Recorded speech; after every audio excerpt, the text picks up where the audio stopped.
Hello दोस्तों, good morning.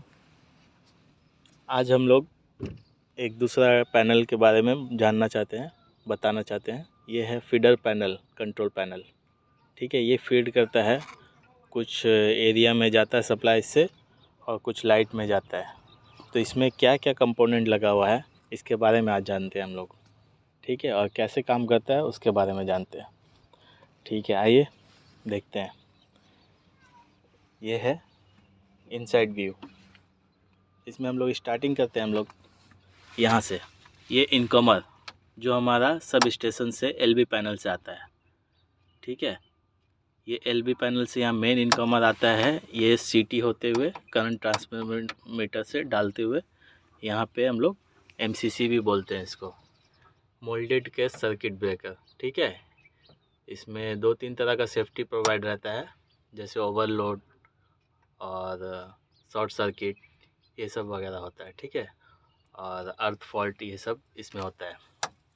ठीक है, ये हमारा 63 एम्पियर का है, और भी 4 है।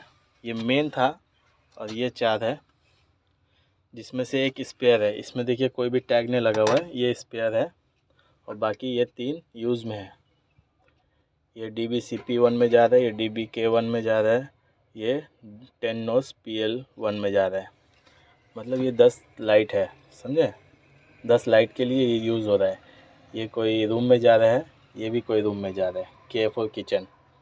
ठीक है, अभी यहाँ से यहाँ सप्लाई आ गया। अभी यहाँ से आगे तो दूसरा डीबी में जा रहा है ये, फिर ये दूसरा डीबी में जा रहा है यहाँ से सप्लाई।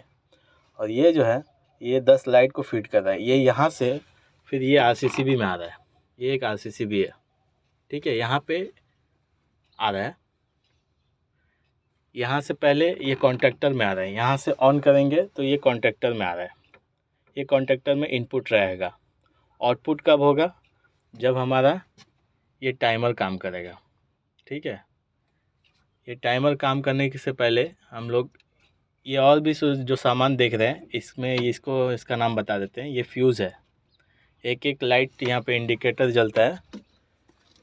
ये इंडिकेटर है, यहाँ पे आपको दिखाई नहीं दे रहा होगा, ये RYB इंडिकेटर है। इसको काम करने के लिए, वोल्ट मीटर काम करने के लिए यहाँ पे फ्यूज़ है।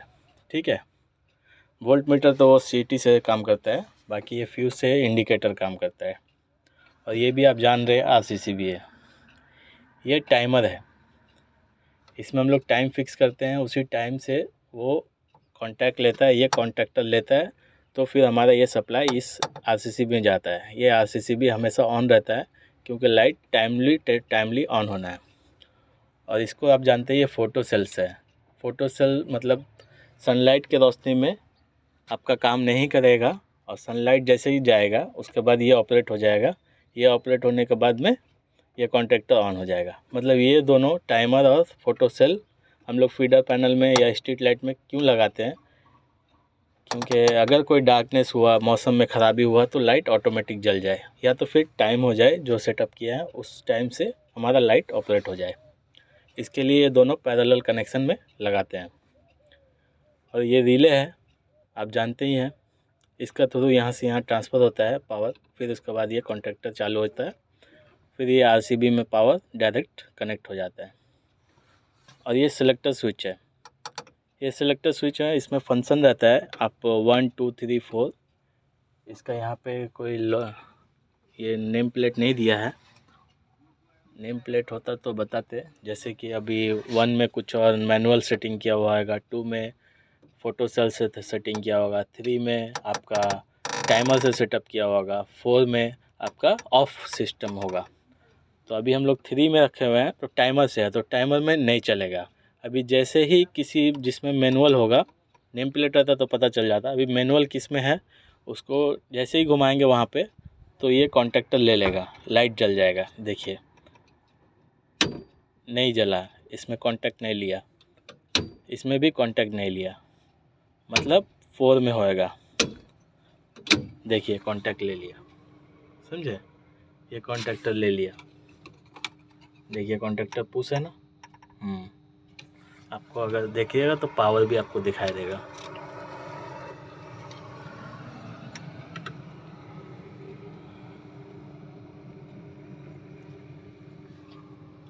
पावर दिख रहा नहीं आपको, धूप में है इसीलिए।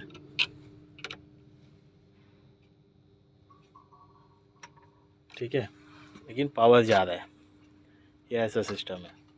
ये सिलेक्टर स्विच हम लोग टाइमर के सिस्टम में रखते हैं 3 में। ये देखिए बंद हो गया। ठीक है, क्योंकि जब टाइम होगा, जैसे अभी इसमें जितना टाइम सेटअप किया हुआ है, ये सेटअप किया हुआ है शाम को 6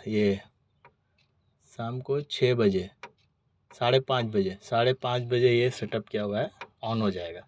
फिर बाद में ये घूम के जाएगा यहाँ पे 4 बजे मॉर्निंग, 4:30 बजे मॉर्निंग में बंद हो जाएगा। समझे? इसको सेटअप करने के लिए कोई टाइमर में ये वाला पुश करके नीचे कर दिया जाता है, कोई ऊपर कर दिया जाता है, ऐसा सेटअप रहता है।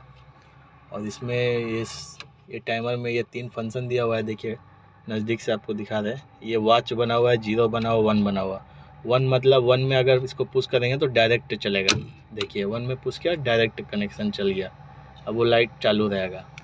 इसको टाइमर में रखना पड़ता है, क्योंकि टाइमर को हम लोग यूज़ कर रहे हैं तो टाइमर में रखेंगे। अगर 0 में रख देंगे तो ये ऑफ़ हो जाएगा, ये टाइमर काम नहीं करेगा। समझे? तो इसको हम लोग टाइमर ले रहे हैं तो टाइमर में रखना पड़ेगा। ठीक है दोस्तों, वीडियो काफ़ी लंबा हो गया। अगर कुछ भी नहीं समझ में आया तो कमेंट कीजिए।